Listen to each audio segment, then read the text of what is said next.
The sound of an engine sputtering and dying echoed through the snow-covered forest as Matthew Collins slammed his hands against the steering wheel of his Maserati. This wasn't how his weekend was supposed to go. The exclusive ski resort had promised privacy, luxury, and most importantly, cell service so he could close his latest acquisition. Instead, his car had broken down on a remote mountain road as the snow fell in thick, relentless sheets. $30 million in assets hanging in the balance, and I'm stuck in the middle of nowhere, he muttered, grabbing his phone only to find the dreaded no-service notification mocking him from the screen. Matthew pulled his cashmere coat tighter around his shoulders and stepped out into the biting cold. The wind immediately tore through his designer clothes, a stark reminder that his Manhattan wardrobe wasn't designed for actual mountain weather. Squinting through the snow, he spotted a warm glow in the distance lights from what appeared to be a building nestled among the pines. With no other options, he grabbed his briefcase and overnight bag from the trunk and began trudging through the snow, each step sinking him ankle-deep into the powder. The cold bit at his exposed skin, and he silently cursed his assistant for booking this trip in the first place.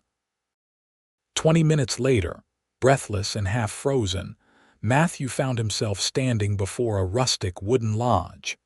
The sign above the entrance, nearly obscured by snow, read, Hearth Pines Lodge. It wasn't the luxury accommodation he'd been heading for, but at this point, any shelter would do.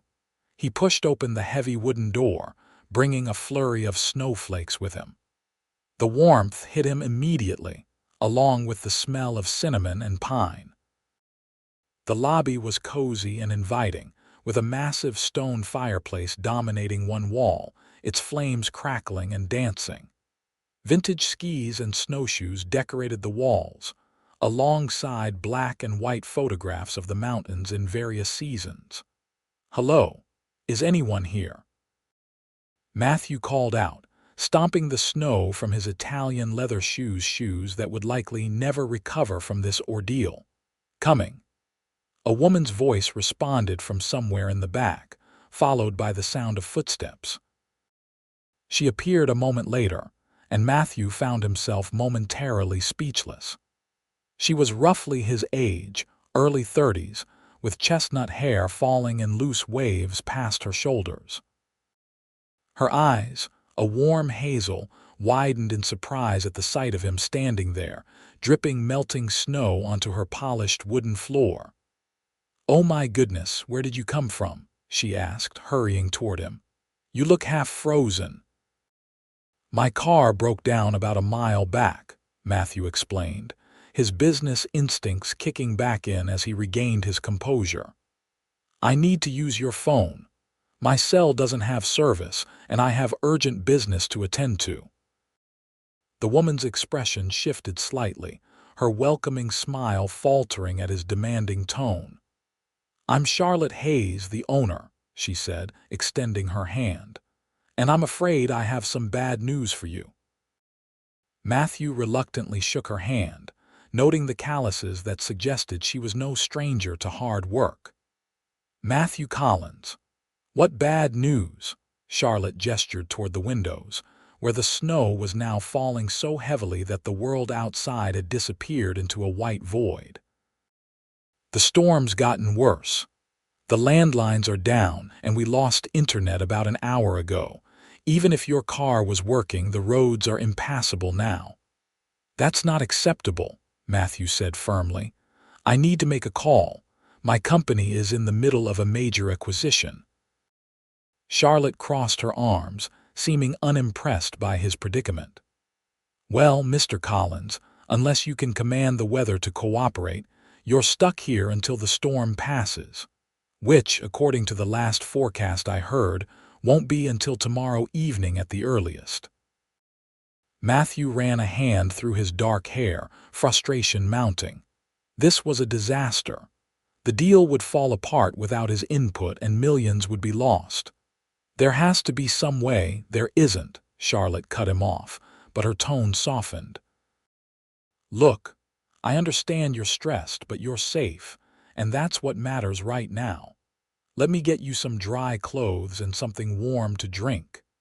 Before Matthew could protest further, the lights flickered ominously, then went out completely.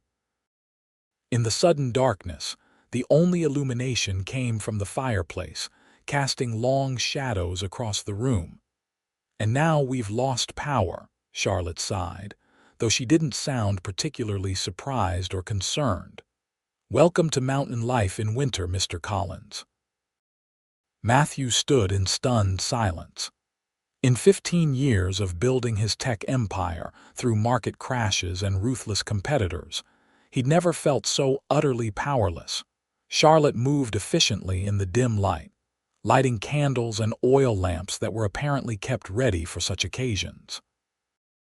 "The good news is we have a generator for essentials, plenty of firewood, and enough food to last weeks.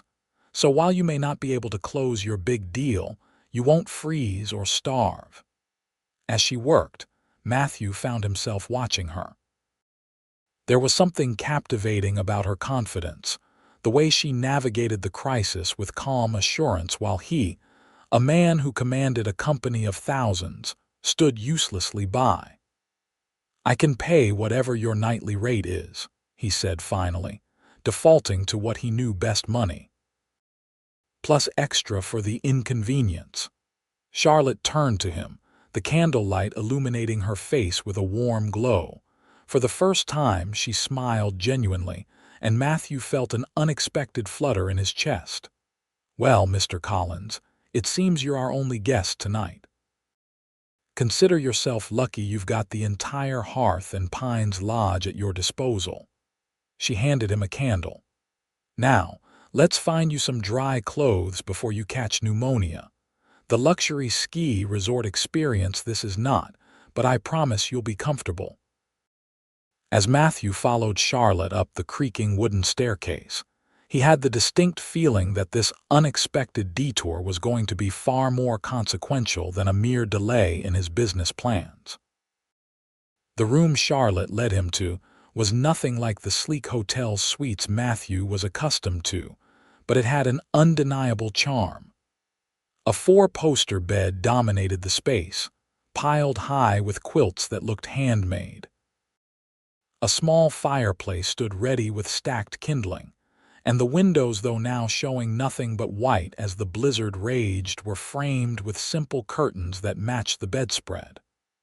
"This is our best room," Charlotte said, lighting the kindling in the fireplace with practiced ease. "The bathroom's through there. No hot water until we get the generator hooked up to the water heater, but there's a pitcher and basin if you want to clean up." Matthew set his bags down, looking around with a mixture of resignation and curiosity. "How often does this happen?" "The power outages, I mean." "Often enough that we're prepared for it," Charlotte replied, straightening up from the fireplace as the flames began to catch. "This lodge has been standing since 1932. It's weathered worse storms than this." There was pride in her voice, and Matthew found himself wondering about her story. She didn't fit his preconception of a mountain lodge owner. She was too young, too refined despite her practical demeanor. "Here," she said, pulling some clothes from a cedar chest at the foot of the bed. "These belong to my brother. He's about your size. They'll be warmer than what you're wearing." Matthew accepted the flannel shirt and wool sweater with a nod. "Thank you. I appreciate it." Charlotte paused at the door. "Get changed and come downstairs when you're ready. I'll have something hot waiting. And Mr. Collins, try to relax. Whatever business crisis you're facing will still be there when the storm passes." With that, she was gone, leaving Matthew alone with the sound of the wind howling outside and the soft crackle of the fire. He changed quickly, surprised by how comforting the borrowed clothes felt against his skin, warm, soft, and nothing like the crisp dress shirts he wore daily. Downstairs, the lodge looked even more inviting in the candlelight. Charlotte had built up the fire in the main hearth, and the smell of something delicious wafted from what Matthew presumed was the kitchen. He found her there, stirring a pot on a gas stove that apparently still worked despite the power outage. She'd changed, too, into a simple sweater and jeans that somehow made her look even more appealing than before. "Perfect timing," she said, glancing up at him. "Hope you like beef stew. It's my grandmother's recipe." "It smells incredible," Matthew admitted, his stomach reminding him that he hadn't eaten since a hurried breakfast in New York that morning. Charlotte ladled the stew into 2 earthenware bowls and carried them to a small table near the kitchen window. "So, what kind of business brings a man in a $3,000 suit to these mountains in the middle of winter?" Matthew raised an eyebrow, impressed by her estimate. "It was $3,500 actually, and I'm in tech. My company, MC Innovations, specializes in artificial intelligence applications." "Ah, a tech millionaire," Charlotte nodded, breaking a loaf of crusty bread. "That explains the frustration with being disconnected. You're probably not used to being unreachable." "Billionaire, actually," Matthew corrected automatically, then immediately regretted it when he saw her expression. "And no, I'm not. Being unreachable means losing control." Charlotte studied him over her spoonful of stew. "And you need to be in control at all times, I take it." There was something challenging in her gaze that made Matthew feel defensive. "In my world, losing control means losing everything you've built. One missed opportunity, one delayed decision, and your competitors are there to pick up the pieces." "Sounds exhausting," Charlotte remarked, but without judgment. "Out here, we have a different relationship with control. Nature reminds us daily how little of it we actually have." Matthew took a bite of the stew, surprised by the explosion of flavors. It was better than meals he'd had at Michelin-starred restaurants. "This is exceptional." A genuine smile lit up Charlotte's face. "Thank you. Cooking is my therapy. When I can't control what's happening around me, at least I can create something good with my hands." "How did you end up running this place?" Matthew asked, genuinely curious now. "It seems remote for someone like you." "Someone like me?" Charlotte raised an eyebrow. Matthew gestured vaguely. "You seem educated, capable. I would have thought you'd be in a city somewhere, climbing a corporate ladder." Charlotte's laugh was unexpected and musical. "I was. For 7 years I worked for a hospitality group in Chicago. 60-hour weeks, constant pressure, living on coffee and ambition." She took a sip from her mug. "Then my parents died within months of each other. This lodge had been in our family for generations, and suddenly it was my responsibility. I came here intending to fix it up and sell it." "But you stayed," Matthew observed. Charlotte nodded, her eyes drifting to the window where snow continued to fall. "I stayed. Turns out, the mountain had more to teach me than any boardroom ever did." Matthew found himself captivated by the quiet conviction in her voice. In his world, success was measured in acquisitions and stock prices. Charlotte seemed to be operating on an entirely different metric, one he couldn't quite grasp, but felt inexplicably drawn to understand. Their conversation flowed easily as they finished dinner, moving from Charlotte's journey to Matthew's rise in the tech world.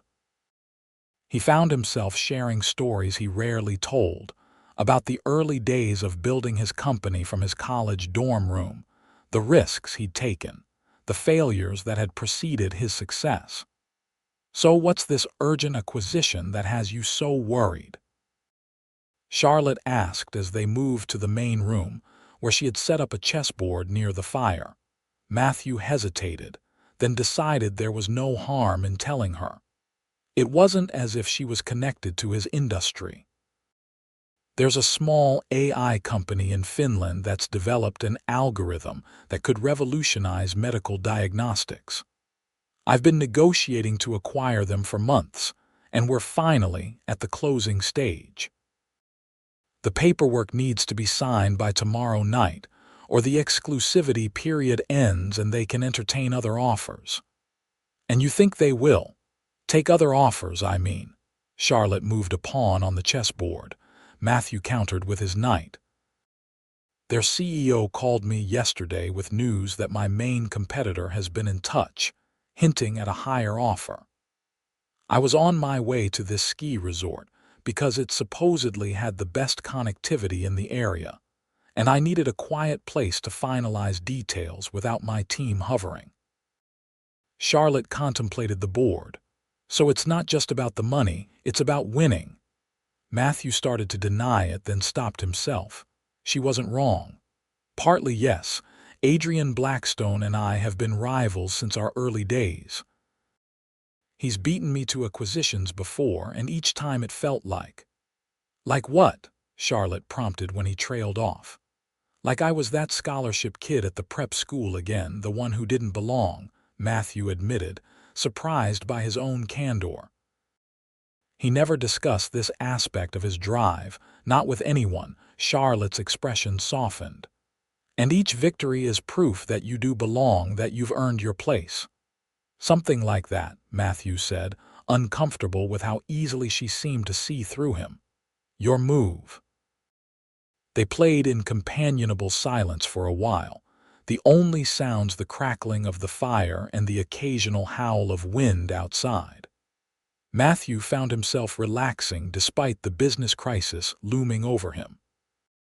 There was something soothing about the lodge, about Charlotte's presence, that made his usual frenetic energy settle into a calmer rhythm. Checkmate, Charlotte said finally, her eyes twinkling with satisfaction.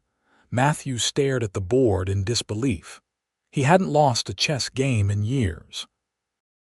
You're full of surprises, Charlotte Hayes. Life's more interesting that way, don't you think? She began putting the chess pieces away. It's getting late, and tomorrow we'll need to dig out from this storm. The generator needs to be refueled, paths cleared. Matthew nodded, suddenly aware of how tired he was. The stress of the day, the hike through the snow, and the excellent meal had all combined to make his eyelids heavy. Thank you for your hospitality tonight. I know I wasn't the most gracious guest when I arrived. Charlotte stood, gathering the candles. You were having a crisis. We all get a pass during crises. She handed him a candle to light his way upstairs. Good night, Matthew. Sleep well. As he climbed the stairs to his room, Matthew found himself wondering what tomorrow would bring. For the first time in years, he had absolutely no control over what would happen next, and strangely, the thought didn't fill him with as much dread as it would have yesterday. The morning light filtering through the curtains woke Matthew earlier than usual. For a moment, he was disoriented, the unfamiliar ceiling and the weight of multiple quilts confusing his sleep-addled brain. Then the events of the previous day came rushing back, his car breaking down, the storm, and Charlotte Hayes, the unexpected lodge owner who had taken him in. He sat up, noting with surprise that the room was warm. The fire in the small hearth was burning steadily, which meant someone Charlotte had come in while he slept to tend it. The thought of her moving quietly around his room while he was unaware made him feel oddly vulnerable. Matthew dressed in his borrowed clothes and made his way downstairs, following the scent of coffee and something baking. The main room of the lodge was transformed in daylight. Large windows revealed a world blanketed in white, the snow piled high against the glass. The storm had passed, but it had left behind what looked like several feet of fresh powder. Morning, Charlotte called from the kitchen doorway. Sleep well. She looked different in the daylight, more vibrant somehow, with her hair pulled back in a practical ponytail and color high in her cheeks. She wore a thick sweater over jeans, practical clothing for the tasks ahead. Better than I have in months, actually, Matthew admitted, accepting the steaming mug of coffee she offered. Thank you for tending the fire. Charlotte smiled. Old lodge, old habits. My father always said a cold guest is an unhappy guest. Smart man, Matthew said, following her into the kitchen where a pan of cinnamon rolls was cooling on the counter. Those look incredible. Another family recipe, Charlotte said, sliding one onto a plate for him. Eat up. We've got work to do if we're going to get you back to civilization today. Matthew paused, the roll halfway to his mouth. You think that's possible? The roads looked pretty bad last night. Charlotte nodded.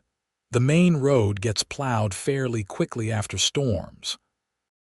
Once we dig your car out and get it started, you should be able to make it to the resort. They'll have power and internet restored by now. That's... Matthew hesitated. He should be relieved at the news, eager to get back to his deal and salvage what he could. Instead, he felt an odd reluctance. That's good, though I'm not sure my car will start. It sounded like something mechanical gave out. We'll take a look after breakfast, Charlotte said, sitting across from him with her own plate. I'm no expert, but I've picked up a few things over the years, necessity and all that. They ate in comfortable silence, Matthew savoring the sweet, spicy flavor of the cinnamon roll. Outside, the world was pristinely white, untouched and beautiful in a way that made Manhattan's occasional snowfalls seem pale by comparison.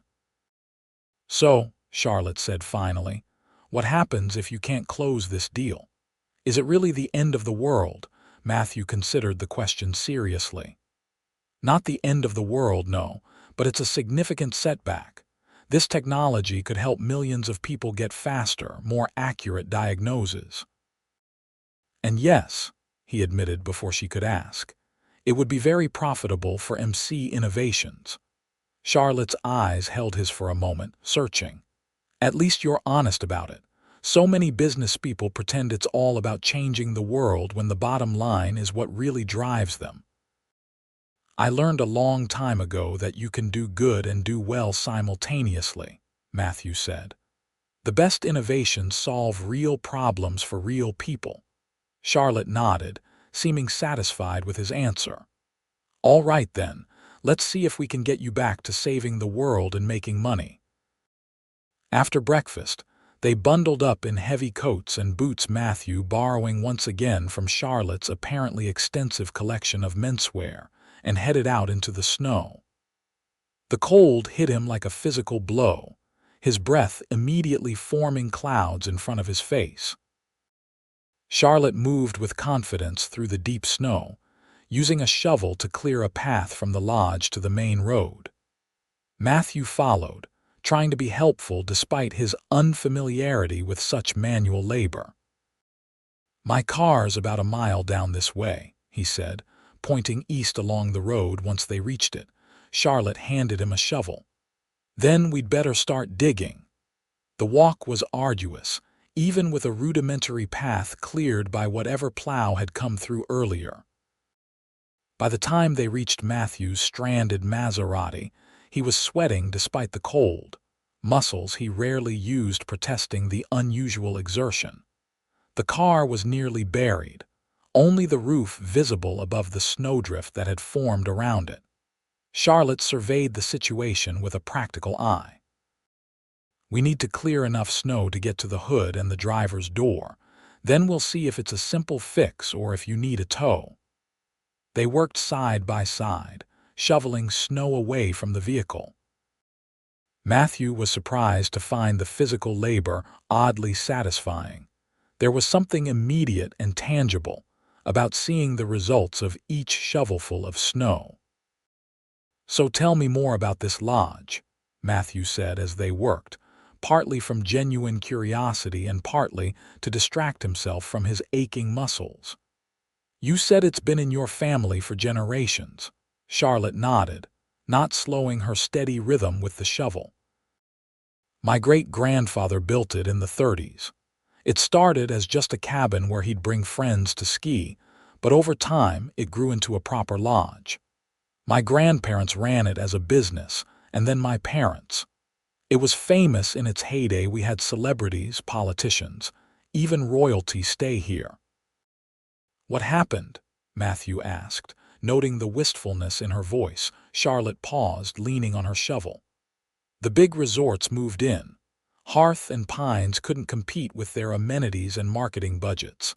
By the time my parents died, we were barely breaking even. She resumed digging with renewed vigor. But it's getting better. I've been renovating room by room, building our online presence, focusing on the authentic experience we offer versus the cookie-cutter luxury of the big places. Matthew thought about the warm, inviting atmosphere of the lodge, so different from the impersonal perfection of the hotels he typically frequented. "It has character," he said honestly. "That counts for a lot." Charlotte's smile was quick and genuine. "Thanks, I like to think so." Finally, they cleared enough snow to access the car. Matthew brushed the remaining powder from the hood and popped it open, staring at the engine with a mixture of hope and resignation. He knew technology, but car mechanics was not his area of expertise. Charlotte leaned in beside him, her shoulder brushing his as she examined the engine. Her proximity sent an unexpected warmth through him, distracting him momentarily from the task at hand. "Try starting it," she suggested, stepping back. Matthew slid into the driver's seat and turned the key. The engine made a weak attempt to turn over, then died with an ominous clicking sound. Charlotte frowned, gesturing for him to pop the hood again. She leaned in for a closer look, then straightened with a sigh. "I think your alternator's gone." "That's not something we can fix here, and in this weather, it might be a couple of days before a tow truck can get through." Matthew felt a strange mix of emotions at this news: frustration about his business deal, but also a peculiar relief at the thought of spending more time at the lodge with Charlotte. "I guess I'm your guest for a while longer," he said, closing the car and locking it. Charlotte's expression was unreadable. "Guess so. Let's head back before we freeze out here." The walk back to the lodge was quieter, each of them lost in their own thoughts. Matthew found himself studying Charlotte's profile as they trudged through the snow, noting the determined set of her jaw, the grace with which she moved despite the difficult terrain. When the lodge came into view, smoke curling invitingly from its chimney against the blue sky, Matthew felt an unexpected sense of homecoming. It was absurd. Of course he'd only spent one night there, but there was something about the place that resonated with him. Inside, they shed their snow-covered outer layers by the door. Charlotte immediately moved to build up the fire, which had burned low in their absence. "So what now?" Matthew asked, watching her arrange logs with practiced efficiency. Charlotte glanced up at him, the firelight catching the golden flecks in her hazel eyes. "Now we get you connected to civilization. The power's back on, which means the internet should be working. You can check your email, make your calls, see if you can salvage your deal remotely." Matthew nodded, grateful for her understanding of his priorities, even as a part of him wished they could just continue in the peaceful bubble of the snowbound lodge, away from the pressures of his normal life. Charlotte led him to a small office off the main lobby, where an aging desktop computer sat on a wooden desk. "It's not exactly cutting edge, but it works for bookings and emails. The password for the Wi-Fi is on that sticky note." "Thank you," Matthew said sincerely, "for everything." Most people wouldn't go to such lengths for a stranded stranger. Charlotte's smile was warm but tinged with something like sadness. "That's the thing about places like this. There are no strangers, just friends you haven't met yet." She moved toward the door. "I'll leave you to it. I've got some maintenance to catch up on while the power's reliable." Left alone, Matthew connected his phone to the Wi-Fi and was immediately bombarded with notifications, dozens of emails, missed calls, and text messages, all conveying increasing levels of panic from his team. With a deep breath, he dialed his assistant, Valerie. Matthew, thank God, we've been trying to reach you for hours. Valerie's normally composed voice was pitched with stress. I got caught in the storm, Matthew explained briefly. What's the status on the Helios deal? The news wasn't good. Adrian Blackstone had indeed made a counter-offer, significantly higher than Matthew's, and the Finnish company was seriously considering it. Without Matthew's presence to reassure them and finalize the paperwork, they were wavering on their commitment. I need to talk to Marcus directly, Matthew said, referring to the CEO of the Finnish company. Set up a video call as soon as possible, and get the legal team ready to revise our offer if necessary. For the next few hours, Matthew was absorbed in damage control, using every negotiation skill and business relationship he'd cultivated over the years to try to salvage the deal. He barely registered the passing of time until a knock on the door broke his concentration. Charlotte stood in the doorway, holding a tray with a sandwich and a cup of steaming soup. Thought you might be hungry. It's past lunchtime. Matthew blinked, surprised to see that the light outside the window had shifted, the short winter day already fading toward dusk. I lost track of time. Thank you. Charlotte set the tray down on the desk, careful to avoid his scattered papers. How's it going, saving your empire? Despite the stress of the situation, Matthew found himself smiling at her teasing tone. Trying to. It's complicated when you're not there in person. Body language, handshakes, they matter in these high-stakes negotiations. Charlotte perched on the edge of the desk, her presence a welcome distraction from the business crisis. So I've heard. Though out here a person's word still counts for something. Does it? Matthew asked, genuinely curious about her perspective. In my experience, everyone's looking for an angle, a way to maximize their advantage. Maybe that's true in your world, Charlotte said, not unkindly. Out here, reputation matters. If you say you'll do something, people expect you to follow through, not because of legal contracts, but because it's the right thing to do. Matthew considered this as he took a bite of the sandwich, some kind of homemade bread with roasted turkey and a spread that tasted like cranberries and herbs.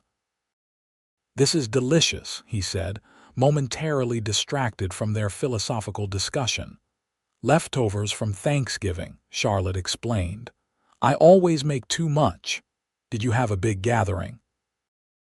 Matthew asked, realizing he knew very little about her personal life despite their immediate connection. A shadow crossed Charlotte's face. Not anymore. Since my parents died, it's usually just me and a few locals who don't have family nearby. This year it was just Mrs. Larson from the post office and old Pete who runs the bait shop by the lake. The thought of Charlotte preparing a feast for such a small group, maintaining traditions despite her loss, touched something in Matthew. His own Thanksgivings were typically spent at exclusive restaurants with whatever associates happened to be in town, more business than celebration. What about you? Charlotte asked. Big family gatherings at the Collins estate. Matthew shook his head. No estate, no gatherings. My parents divorced when I was young. My father remarried and started a new family, and my mother. He hesitated, unused to discussing his background. My mother struggled with depression. Holidays weren't her strong suit. Charlotte's expression softened with understanding. I'm sorry. That must have been difficult. Matthew shrugged, uncomfortable with the sympathy. It was what it was. I learned early to be self-sufficient. Is that what drives you, the need to succeed on your own terms? Charlotte's question was gentle but probing. Matthew considered deflecting, as he usually did when conversations became too personal, but something about Charlotte's direct gaze made him want to be honest. Partly. When you grow up feeling like you don't really belong anywhere, you either accept it or you fight to create a place where you do belong. And you chose to fight, Charlotte nodded, as if his answer confirmed something she'd already intuited about him. "Always," Matthew agreed, then gestured to his phone and papers. "Which is why I need to salvage this deal." Charlotte stood, recognizing his need to return to work. "I'll leave you to it. Dinner will be ready around 7 if you're interested." "I'll be there," Matthew promised, already anticipating the meal and, more importantly, her company.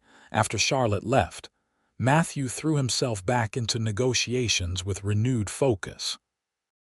By 6:30, he had managed to arrange a compromise. The Finnish company would give him 48 more hours to finalize his offer and the necessary paperwork, during which time they would not entertain Blackstone's counter-offer.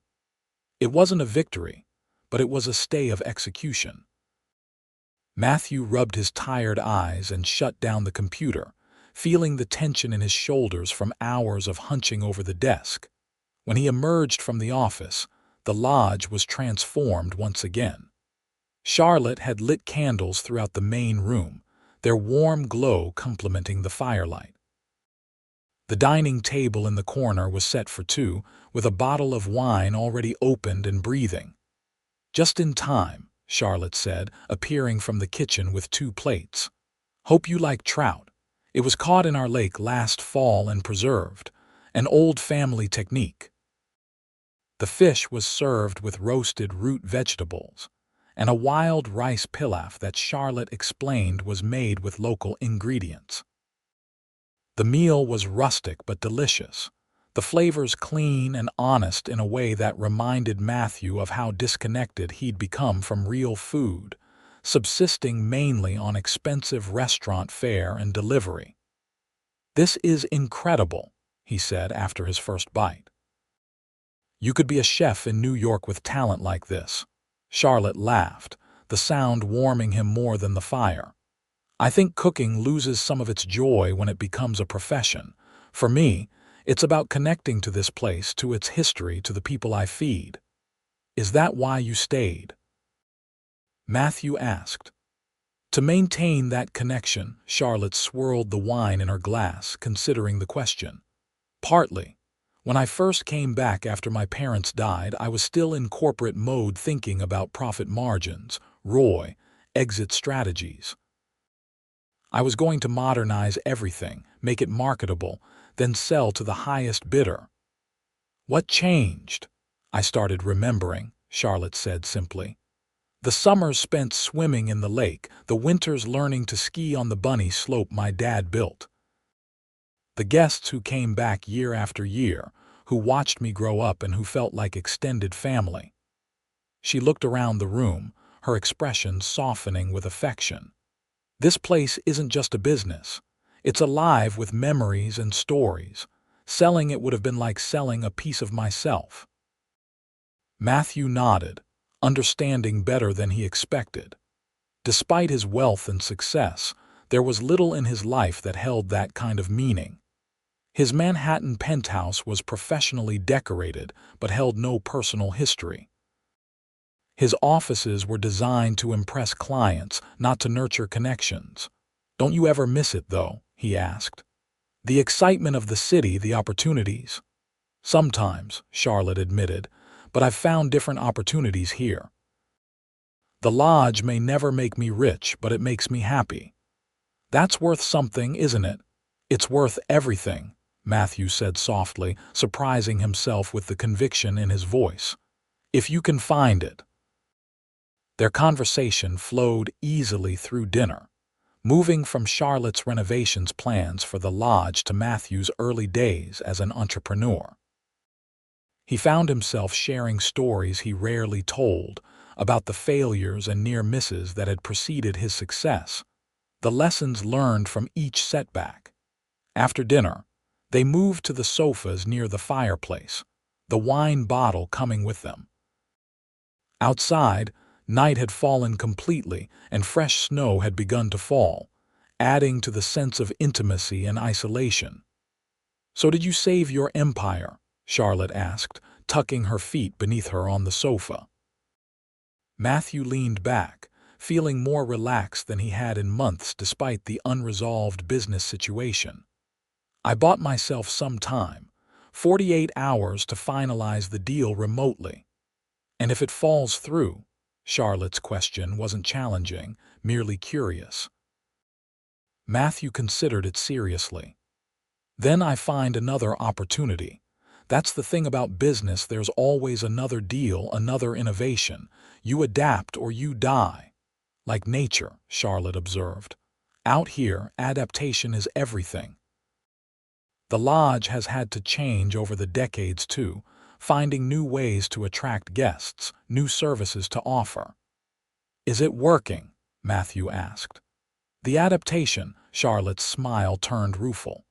Slowly.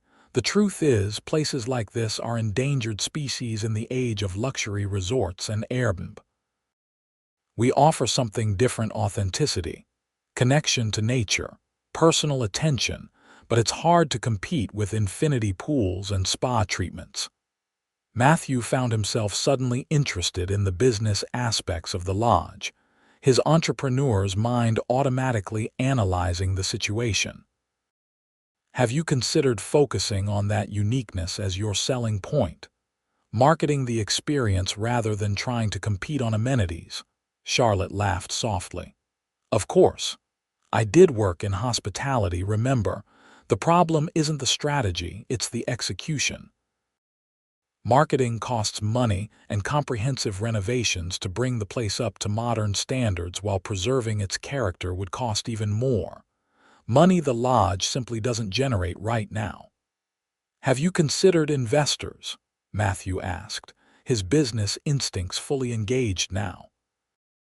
And give up control to someone who'd turn this place into just another soulless resort? Charlotte shook her head firmly. No, thank you. I've seen what happens when profit becomes the only consideration. The first thing to go is the heart. Matthew wanted to argue that not all investors were soulless profit seekers, but he had to admit that in his experience, the bottom line usually did trump sentimental considerations. Yet looking around at the lodge, with its history and character, he understood Charlotte's reluctance to risk losing what made it special. What if there was a way to get the funding without giving up control? He mused aloud. A partnership rather than a takeover. Charlotte raised an eyebrow, curiosity evident in her expression. Are you offering to invest in my little lodge, Mr. Collins?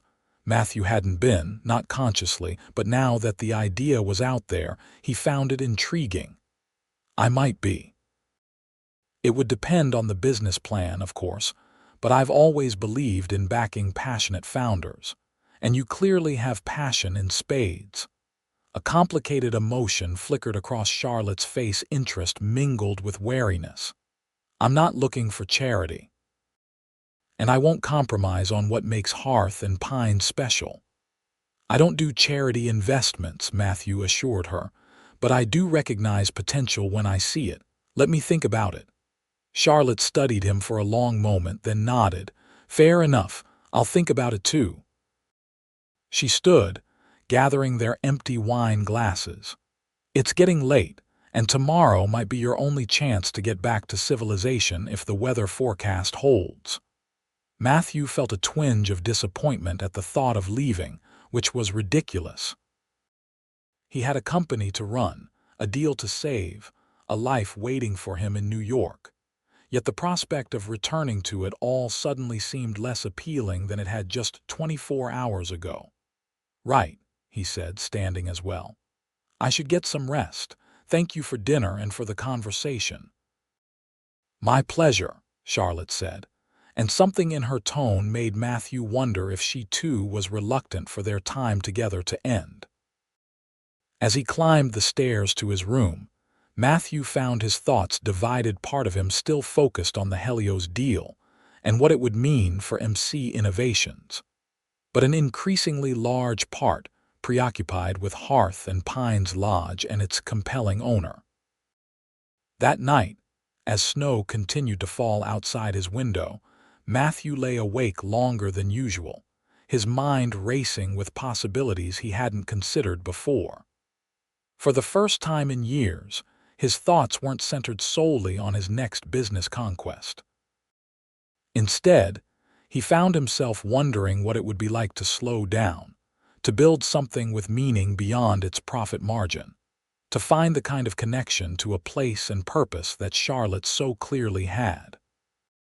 It was a dangerous line of thinking for a man who had defined himself by his ambition for so long. Yet Matthew couldn't deny the pull of it, or the growing realization that perhaps the success he'd been chasing wasn't the only kind worth having. Morning arrived with clear skies and sunshine that transformed the snow-covered landscape into a dazzling expanse of white.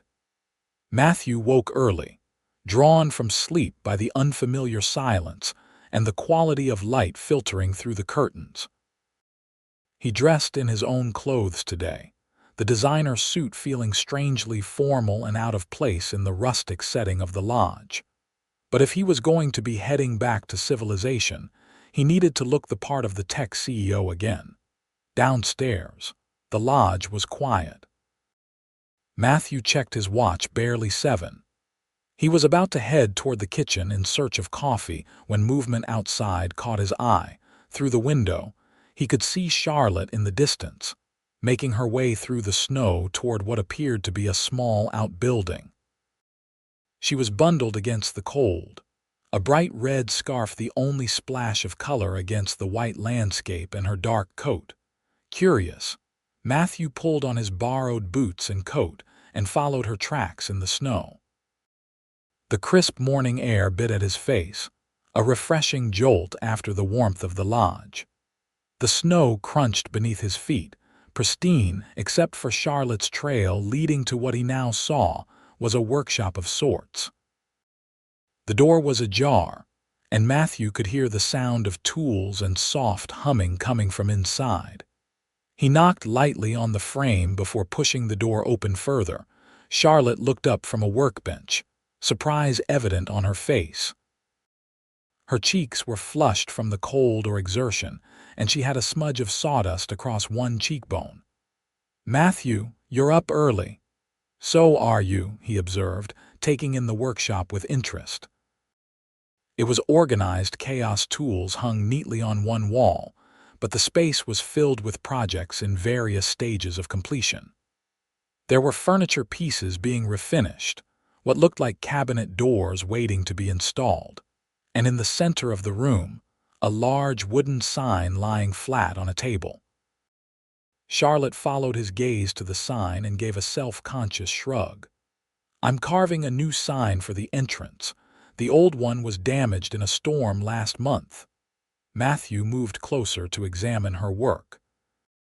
The sign was beautifully crafted, the words Hearth Pines Lodge carved in an elegant rustic font, with pine boughs and a small hearth fire etched into the corners. "You did this yourself? It's impressive." Charlotte's smile held pride. "My father taught me. Woodworking was his hobby.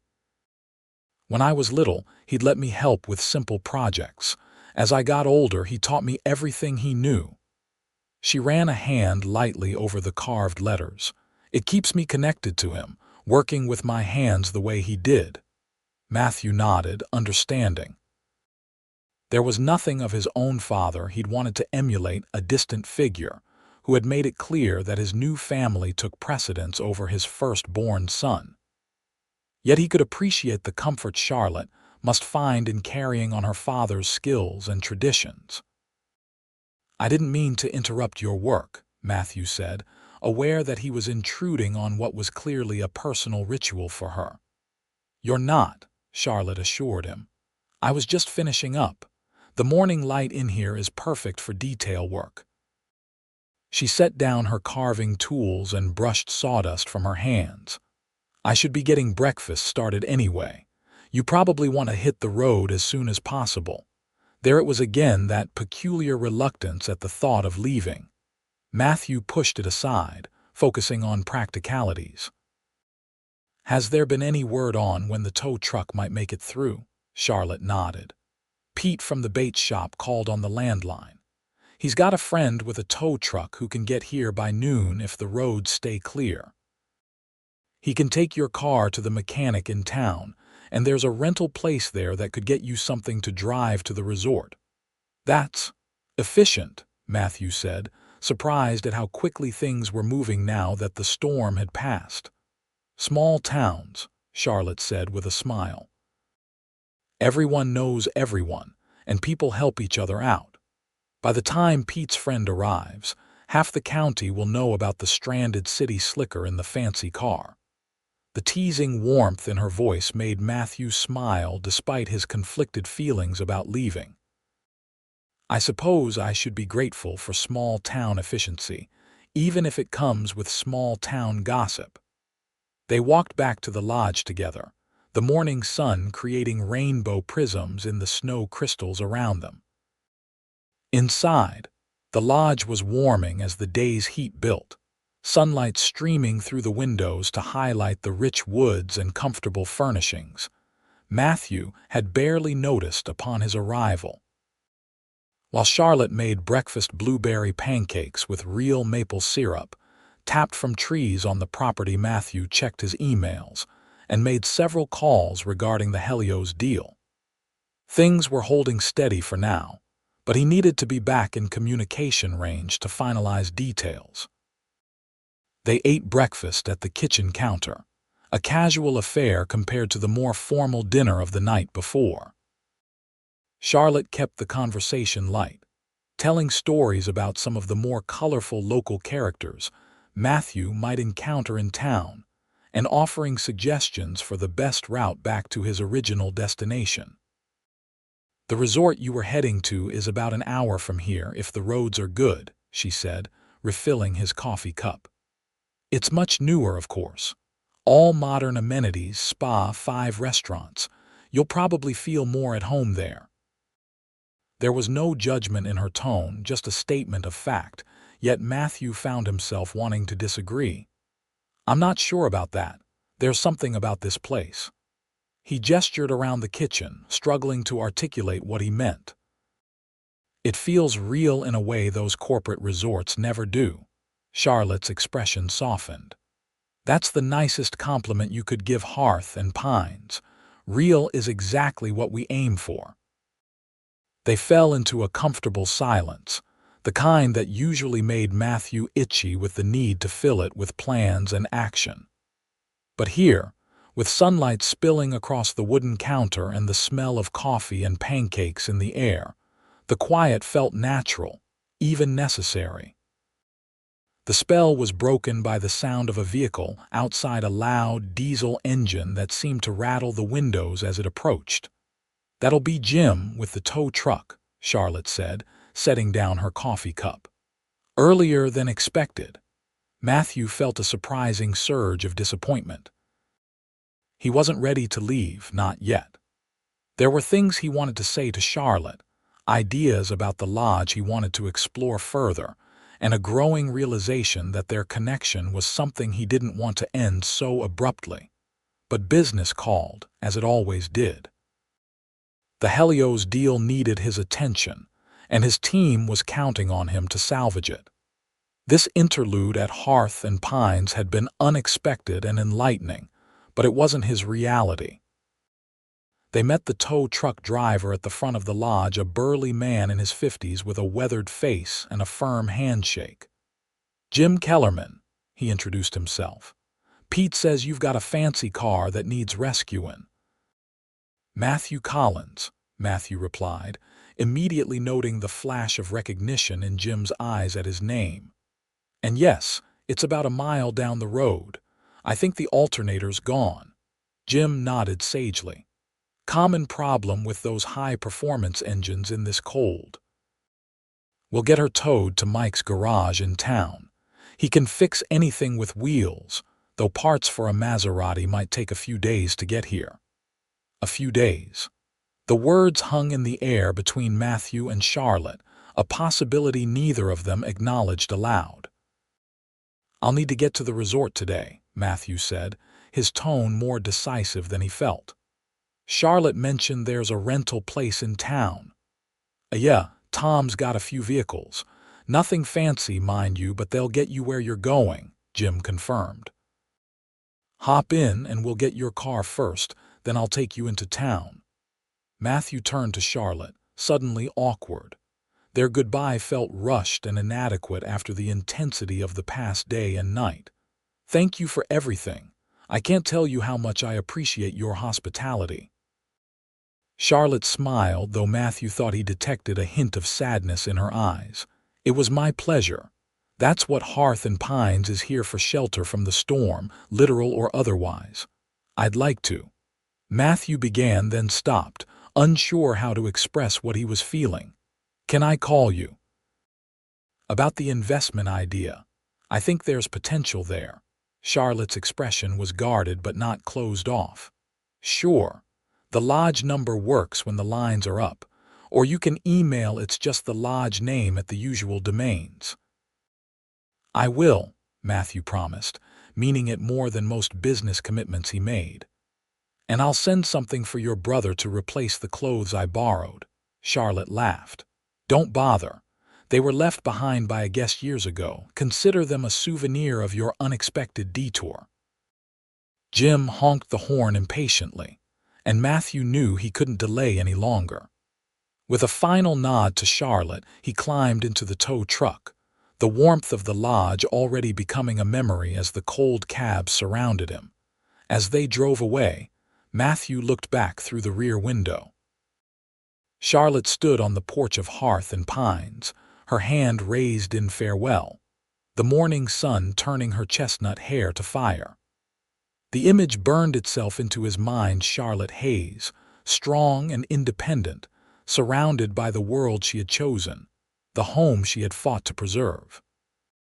For the first time in his adult life, Matthew Collins felt the stirrings of envy for something money couldn't buy: a sense of belonging, of purpose beyond profit, of connection to a place and its history. And as the lodge disappeared around a bend in the road, he made a silent promise to himself that this wouldn't be the last time he saw it or her. The drive into town was a revelation of sorts. The small mountain community was picture perfect, like something from a holiday card: a main street lined with locally owned businesses, their facades maintained with obvious care, holiday decorations adding warmth despite the cold.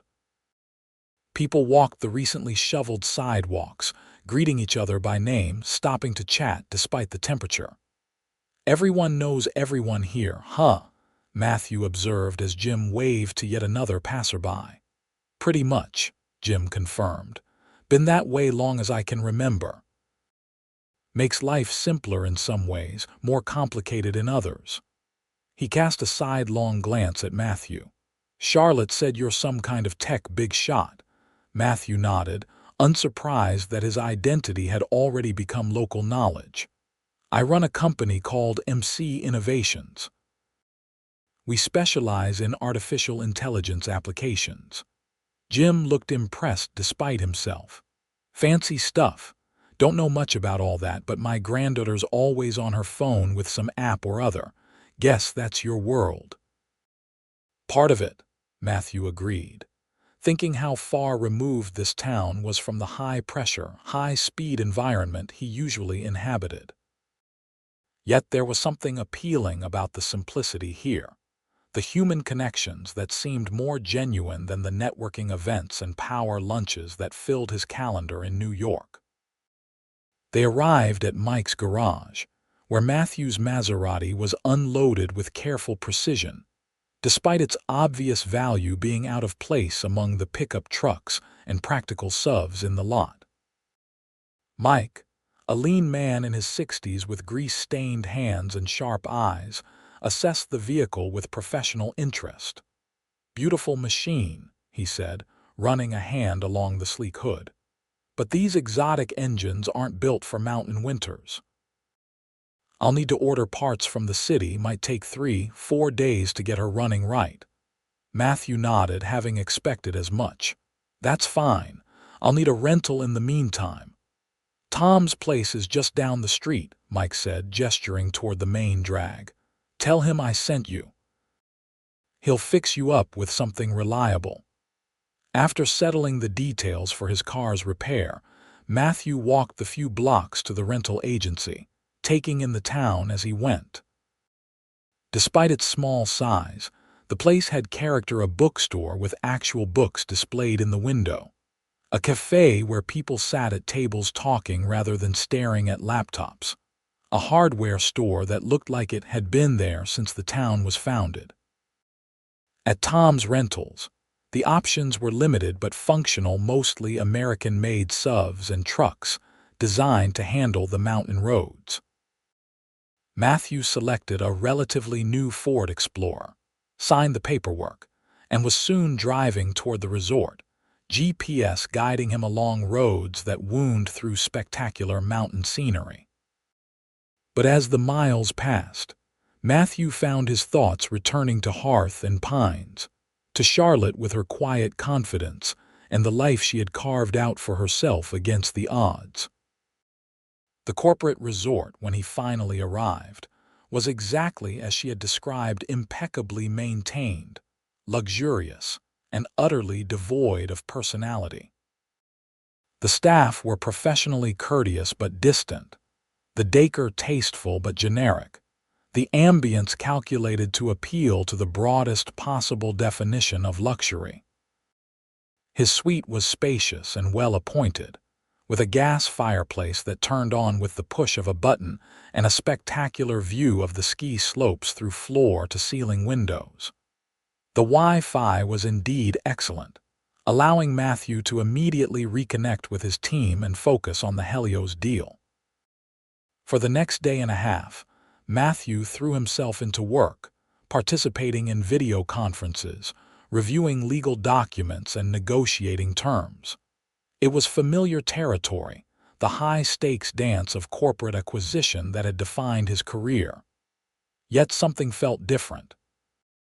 The usual rush of adrenaline, the singular focus that normally consumed him during such negotiations, was tempered by a new perspective: a voice in his head that sounded suspiciously like Charlotte's, asking if this deal, this moment of triumph over Adrian Blackstone, was truly what mattered most.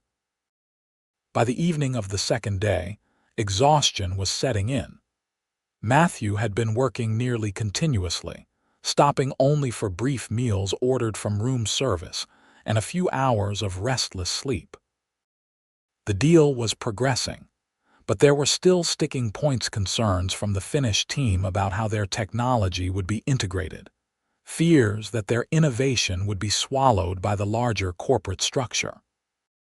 Matthew found himself thinking about Charlotte's concerns regarding potential investors in the lodge, her fear that what made Hearth and Pines special would be lost in the pursuit of profit. For the first time, he truly understood that perspective from the other side. When the video conference ended just after midnight, Matthew stood from the desk and walked to the window. The resort was lit up against the darkness, the slopes illuminated for night skiing, the bars and restaurants still bustling with activity. It was beautiful in its way, but it left him cold. On impulse, he reached for his phone and scrolled to the email he'd saved the contact information for Hearth and Pines Lodge. It was too late to call, but an email wouldn't disturb Charlotte if she was already asleep. He began typing, then stopped, unsure what he wanted to say. Was this about a potential investment in the lodge? Or was it about the connection he'd felt with Charlotte, the way her perspective had challenged his own? In the end, he kept it simple. Charlotte, I hope this finds you well. I wanted to thank you again for your hospitality during the storm. The resort is everything you described: efficient, luxurious, and utterly forgettable. I find myself missing the real fire and real conversation of Hearth and Pines. I'd like to continue our discussion about potential partnership opportunities for the lodge, if you're open to it. Perhaps over dinner when I'm back in town to collect my car. Matthew hit send before he could overthink it, then turned away from the window. The Helios deal would close tomorrow, one way or another. After that, Matthew had decisions to make about where he wanted to go next, professionally and personally. As he lay in bed that night, the automated fireplace casting shadows across the ceiling, Matthew realized that, for all his wealth and success, he'd never found what Charlotte seemed to have: a sense of purpose beyond the next acquisition, a connection to something lasting. The thought was both unsettling and exhilarating, a challenge to the identity he had built for himself over the years. Tomorrow, he decided, after the Helios situation was resolved, he would drive back to that small mountain town. Whether it was to discuss business or something more personal, he wasn't entirely sure. But for once in his life, Matthew Collins was willing to let events unfold without having complete control over the outcome. The final negotiations for the Helios acquisition went better than Matthew had anticipated. Perhaps it was his new perspective, the willingness to truly listen to the concerns of the Finnish team rather than simply pushing to close the deal at any cost. By mid-afternoon, they had reached an agreement that satisfied all parties. MC Innovations would acquire Helios, but the Finnish team would maintain significant autonomy and control over the development of their technology. "I must say, Collins, this isn't the approach I expected from you," Marcus, the Finnish CEO, commented as they were wrapping up the video conference. "Your reputation suggested you'd be more aggressive." Matthew smiled, recognizing the truth in the observation. "Let's just say I've recently been reminded that the best partnerships preserve what makes each party valuable in the first place." After the call ended, Matthew leaned back in his chair, feeling a weight lift from his shoulders. The deal was done. Adrian Blackstone had been outmaneuvered, and MC Innovations had secured technology that could genuinely improve medical outcomes for millions. It was a victory by any measure, yet Matthew found his thoughts already turning away from business and toward the mountains, toward a certain lodge and its owner. He checked his email, hoping for a response from Charlotte, but there was nothing yet. Pushing aside a flicker of disappointment, Matthew packed his laptop and the few items he had brought with him. There was no reason to stay at the resort any longer, and every reason to return to town, where his car was being repaired and where, perhaps, a more meaningful connection awaited. The drive back to the small mountain community was even more beautiful in the late afternoon light, the snow-covered peaks turning gold and rose as the sun began its descent. Matthew found himself noticing details he would have overlooked just days before: the way the light filtered through stands of pine trees, the sudden flash of wildlife at the road's edge, the changing character of the sky as day moved toward evening. When he reached the town, its lights were just beginning to come on against the gathering dusk. The main street had a quiet energy, locals going about their evening routines, a few tourists emerging from shops with purchases. Matthew drove directly to Mike's garage, hoping for news about his car. "Parts came in this morning," Mike informed him, wiping his hands on a rag as he emerged from beneath another vehicle. "Should have her ready by tomorrow afternoon, barring any surprises." "That's great news," Matthew said, though he felt no urgency to leave the area now. "Is there a hotel in town you'd recommend? I thought I'd stay the night." Mike raised an eyebrow, clearly having expected Matthew to return to the resort. "Mountain View Inn's decent enough for a night. Nothing fancy, but clean, and the owners are good people."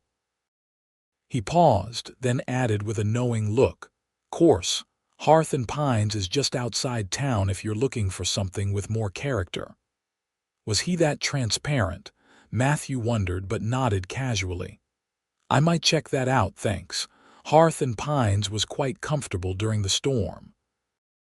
After arranging to pick up his car the following day, Matthew got back in the rental and headed toward the lodge. He told himself it was simply logical. He already knew the place was comfortable, and it would be convenient to thank Charlotte in person for her hospitality.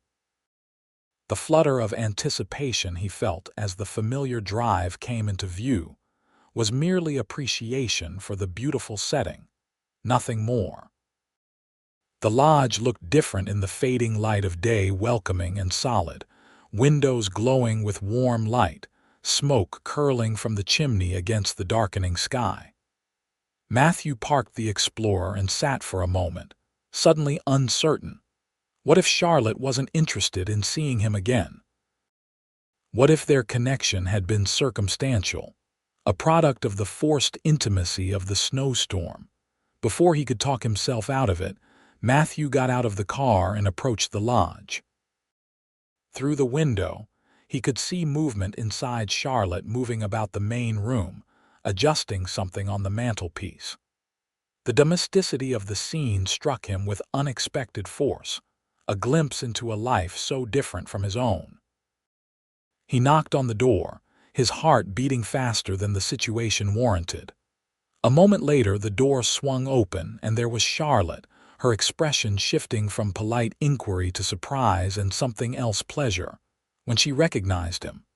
"Matthew, I didn't expect to see you again so soon." She wore jeans and a soft sweater, her hair loose around her shoulders, and looked more beautiful than he remembered. "My car won't be ready until tomorrow," he explained, suddenly feeling awkward. "I thought. Well, I wondered if you might have a room available." Charlotte's smile was warm but puzzled. "Of course, but I thought you'd be staying at the resort. Didn't your deal go through?" Matthew nodded. "It did actually, just wrapped up this afternoon." He hesitated, then decided on honesty. "But I found I preferred the atmosphere here. If you have space, that is." Charlotte studied him for a moment as if trying to decipher his true motives, then stepped back to let him in. "You're in luck. We're still the only guests at Hearth Pines tonight."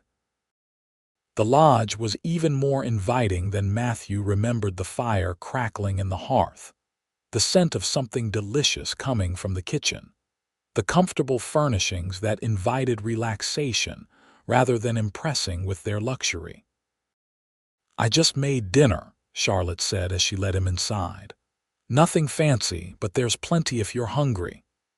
"That would be wonderful," Matthew said, realizing he was indeed hungry. "And I got your email, by the way. I was hoping we could talk more about your ideas for the lodge." Charlotte's expression turned cautious. "About that, I've been thinking about your offer, and while I appreciate the interest, I'm not sure it's the right path for Hearth Pines." Matthew felt a surprising stab of disappointment, not just at the rejection of his business proposal, but at what it might mean for any deeper connection between them. "Can I ask why?" Charlotte gestured for him to follow her into the dining room, where she had been setting a single place at the table.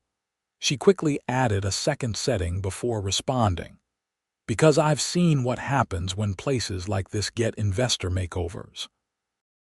The character gets smoothed away, the quirks that make it special are deemed inefficient, and suddenly it's just another resort with rustic theming rather than authentic charm." Her passion was evident, and Matthew found himself even more drawn to her for it. "What if I told you that's exactly what I don't want to happen? What if the investment came with a guarantee that you maintain complete creative control?" Charlotte paused in her dinner preparations, giving him a skeptical look. "Why would you do that? What's in it for MC Innovations to invest in a small mountain lodge that will never generate the returns you're used to?" It was a fair question, one that Matthew had been asking himself during the drive from the resort. What was his true motivation here?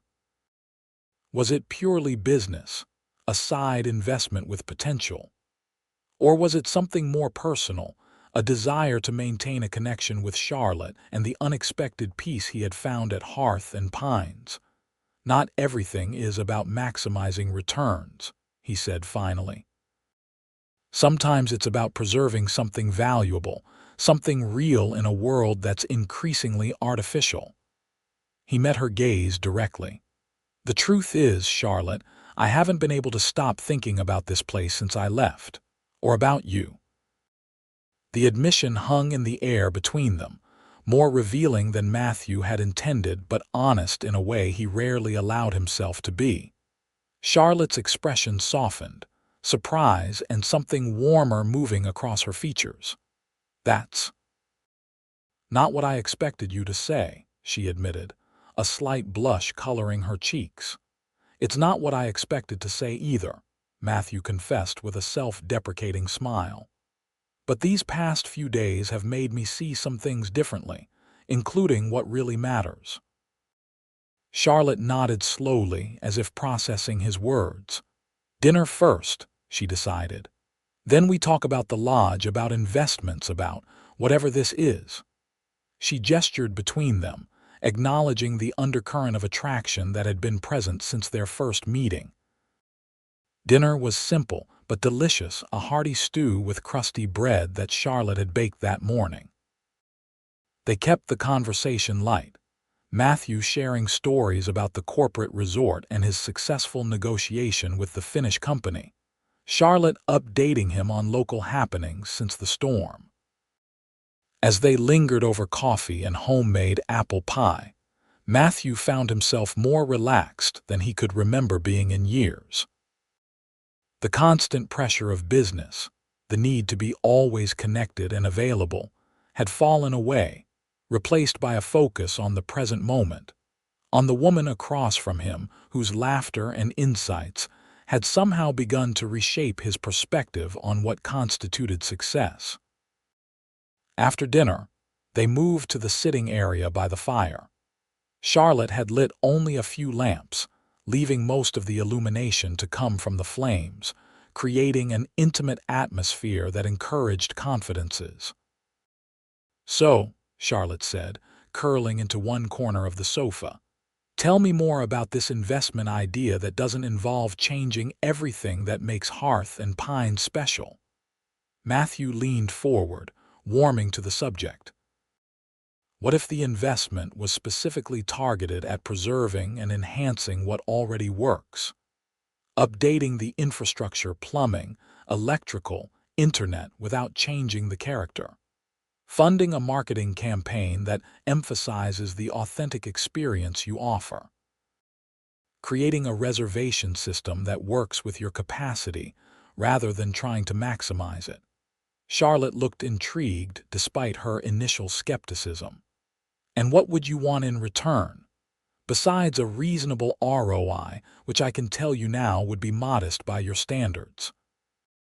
"A place to escape," Matthew said honestly.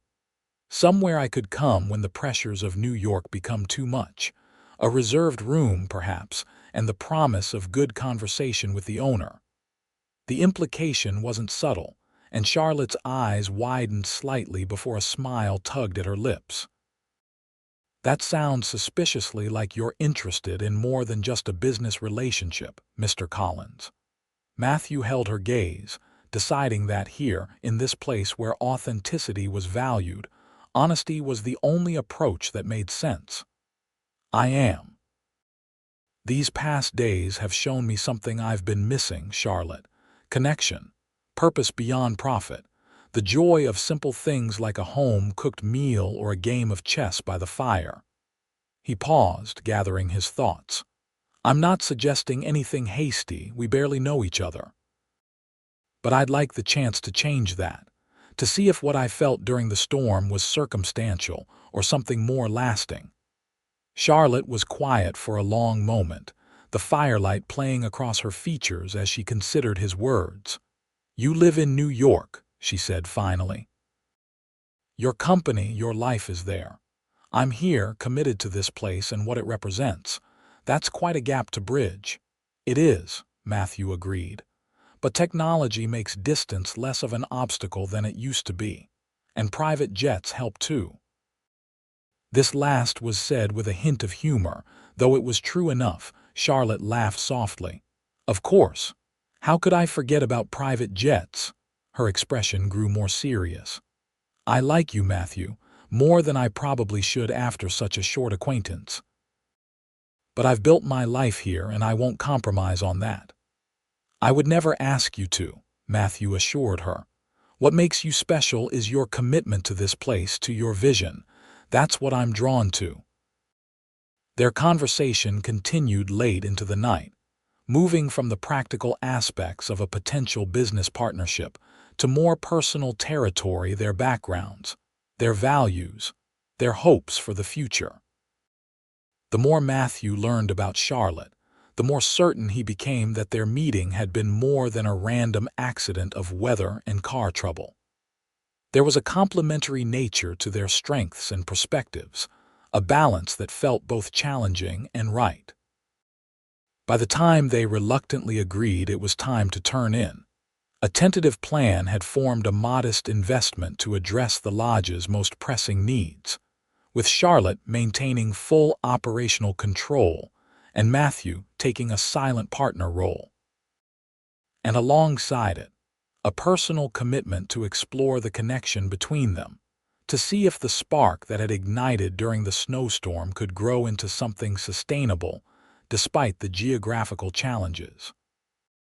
As Matthew climbed the stairs to the same room he had occupied during the storm, he felt a sense of anticipation he hadn't experienced in years. The Helios deal, significant as it was for MC Innovations, paled in comparison to the potential he saw in this new venture, not just the business investment in Hearth and Pines, but the personal investment in a relationship with Charlotte. For the first time in his adult life, Matthew Collins was prioritizing something beyond business success, beyond the next acquisition or technological breakthrough. And rather than feeling like a compromise or a distraction from his goals, it felt like an expansion of them, a recognition that true success encompassed more than financial metrics and market share. As he drifted off to sleep, the last thought in Matthew's mind was of Charlotte's smile when he had suggested coming back regularly, the way her eyes had lit up with a hope that matched his own. Whatever happened next, Matthew knew with certainty that his unexpected detour to Hearth and Pines Lodge had changed the course of his life in ways he was only beginning to understand. The weeks that followed took on a rhythm neither Matthew nor Charlotte could have anticipated when they first met during the snowstorm. After returning to New York with his repaired Maserati, Matthew found himself making excuses to visit the mountains regularly, weekend trips that became longer stays, video conferences conducted from the small office at Hearth and Pines, business meetings rescheduled to accommodate his new priority. The investment in the lodge proceeded cautiously, with Charlotte overseeing each improvement to ensure it enhanced rather than diminished the character of the place. New plumbing and electrical systems made the lodge more comfortable without changing its appearance. Faster internet and subtle technology upgrades made it possible for guests to stay connected if they chose, while still providing a retreat from the digital world. Most importantly, Charlotte began implementing her vision for marketing Hearth and Pines as an authentic alternative to the corporate resorts. Matthew connected her with a small but skilled marketing firm that specialized in boutique hospitality, and together they created a campaign that emphasized the lodge's history, its connection to the natural world, and the personal touches that made a stay there unique. Bookings began to increase, slowly at first, then more steadily as positive reviews accumulated online. The guests who chose Hearth and Pines were different from those who flocked to the luxury resorts. They were seeking authenticity, connection, and the kind of experience that couldn't be replicated by corporate hospitality. But the true transformation was happening between Matthew and Charlotte. What had begun as an unexpected connection during a crisis deepened through deliberate effort and growing understanding. Matthew found in Charlotte a perspective that balanced his own her appreciation for tradition and history, complementing his forward-looking innovation. her rootedness providing an anchor to his sometimes restless ambition. For her part, Charlotte discovered in Matthew a partnership she hadn't known. She was missing someone who valued her vision for the lodge while bringing new ideas and possibilities, who challenged her to think beyond survival to what Hearth and Pines could become without losing its essence. Their relationship progressed through long-distance calls and texts when Matthew was in New York, and increasingly frequent visits to the lodge when his schedule allowed. They talked for hours by the fire, hiked the surrounding mountains as winter gave way to spring, and shared meals that Charlotte prepared with ingredients from local farms and her expanding garden. By early summer, 3 months after their first meeting, Matthew realized he was restructuring his entire life around his visits to Hearth and Pines. His executive team had noticed the change, though few commented on it directly. Valerie, his assistant, was the most direct. "So when do we get to meet this mysterious lodge owner who's had you commuting to the mountains every week?" she asked one afternoon as Matthew was preparing to leave the office early for yet another trip. Matthew smiled, not bothering to deny the obvious. "Soon, I hope." "We're still figuring things out." Valerie nodded, her expression softening. "Well, whoever she is, she's good for you. I haven't seen you this balanced in the whole time I've worked for you." The observation stayed with Matthew during the drive to the airport, where the company jet waited to take him back to the mountains, back to Charlotte. It was true he felt more centered, more purposeful than he had in years. MC Innovations was still thriving under his leadership, but it no longer consumed his every waking thought. He had found room in his life for other priorities, other measures of success. When he arrived at Hearth and Pines that evening, the lodge was busier than he had ever seen it. Several couples sat on the porch enjoying the summer twilight, and through the windows, he could see the main room was nearly full.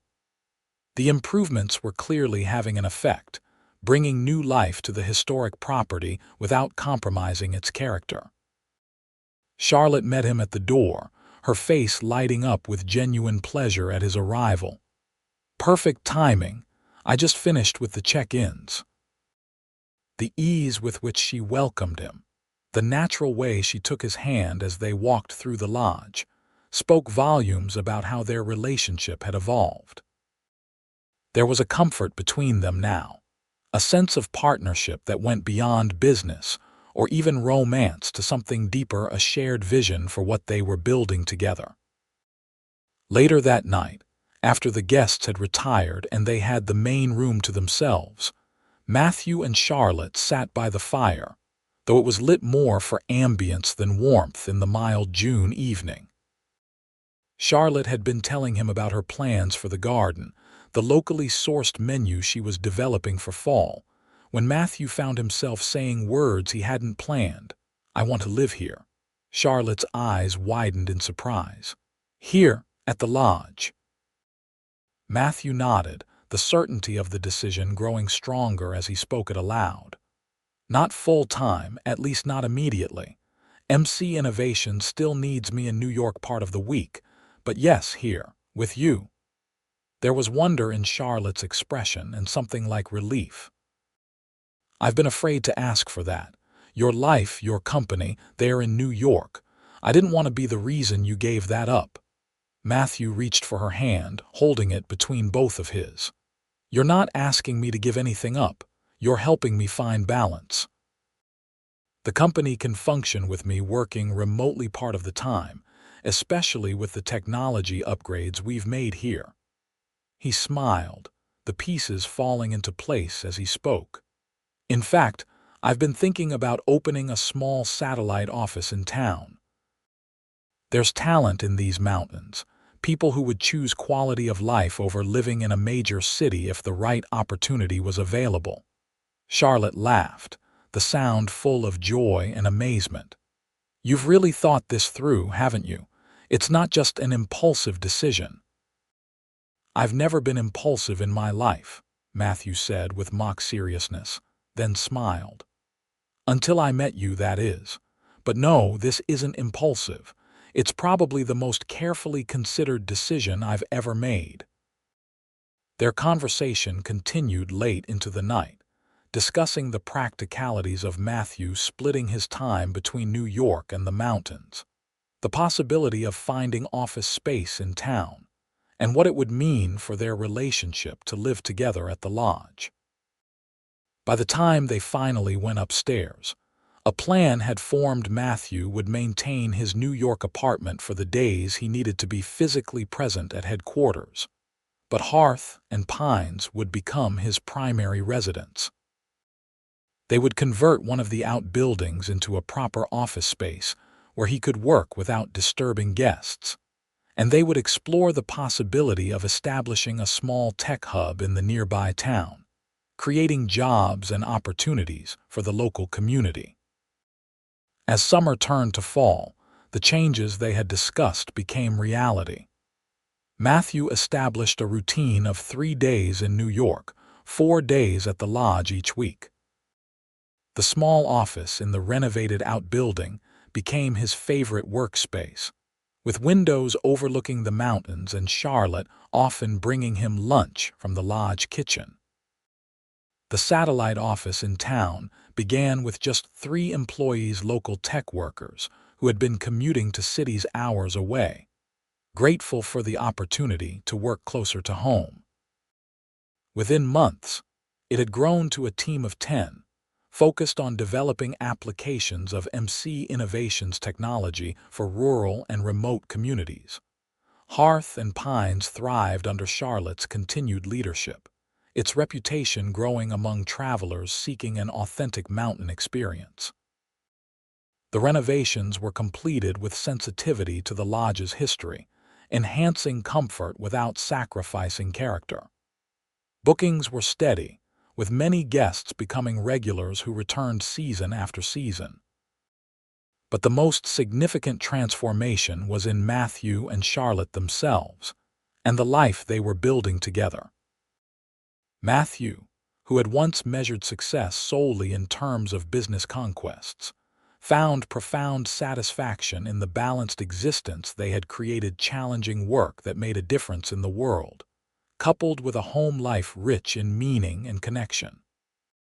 Charlotte, who had feared that bringing investors into Hearth Pines would mean losing control of her vision, discovered that the right partnership could enhance rather than diminish what made the lodge special.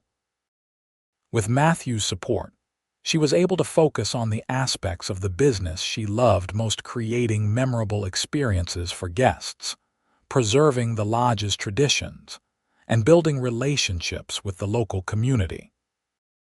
1 year to the day after Matthew's car had broken down in the snowstorm, bringing him to Hearth Pines for the first time, they stood together on the porch of the lodge, watching as the first flakes of a new winter began to fall. "Do you ever wonder what would have happened if your car hadn't broken down that day?" Charlotte asked, leaning against his shoulder as they watched the snow transform the landscape. Matthew considered the question, his arm tightening around her waist. "I'd still be in New York full-time, working 18-hour days, eating takeout at my desk, and thinking that was what success looked like." Charlotte turned to face him, her expression serious despite the smile playing at her lips. "Do you ever regret it? The changes you've made, splitting your time, building something here?" Matthew shook his head without hesitation. "Never. That snowstorm was the best thing that ever happened to me. It brought me here to you, to this." He gestured toward the lodge, where guests could be seen through the windows, enjoying the fire and each other's company. "To a different kind of success than I ever imagined." As the snow fell more heavily around them, Matthew reached into his pocket and withdrew a small box. Charlotte's eyes widened as she realized what was happening. "Charlotte Hayes," Matthew said, his voice steady despite the emotion behind the words, "you've shown me what really matters in life. You've taught me that true success isn't measured in acquisitions or profits, but in moments of genuine connection, in building something meaningful, in finding someone who challenges you to be your best self. He opened the box, revealing a ring that combined a central diamond with smaller stones that matched the hazel of Charlotte's eyes. "Will you marry me?" Charlotte's smile was as warm and welcoming as the lodge itself as she nodded, tears gathering in her eyes. "Yes," she said simply. "Yes to all of it, to marriage, to our shared vision for Hearth and Pines, to this life we've created together." As Matthew slipped the ring onto her finger, the snow continued to fall around them, echoing that first night when an unexpected storm had changed the course of both their lives. Inside the lodge, guests gathered by the fire, sharing stories and building connections in the warm, welcoming space that Charlotte had fought to preserve, and Matthew had helped to secure for future generations. In the years that followed, Hearth and Pines Lodge became known not just for its authentic charm and beautiful setting, but for the love story at its heart, the tale of a driven millionaire caught in a snowstorm, and the lodge owner who made him forget he ever wanted to leave. Their story became part of the lodge's legend, shared by staff with new guests, a reminder that sometimes the best detours in life are the ones we never plan to take. And for Matthew and Charlotte, the lodge remained the center of their world, a home, a business, and a living symbol of what could be created when different perspectives came together in partnership. When tradition and innovation found balance, when success was measured not in dollars, but in the depth and quality of life's experiences. As they stood on the porch that snowy evening, newly engaged and looking toward their future together, Matthew thought of how close he had come to missing this life, how easily he could have continued on his solitary path of ambition and acquisition, never knowing what waited for him in these mountains. "Thank you," he whispered against Charlotte's hair as they watched the snow transform their world into a wonderland of white. "For what?" she asked, looking up at him with love in her eyes. "For making me forget I ever wanted to leave."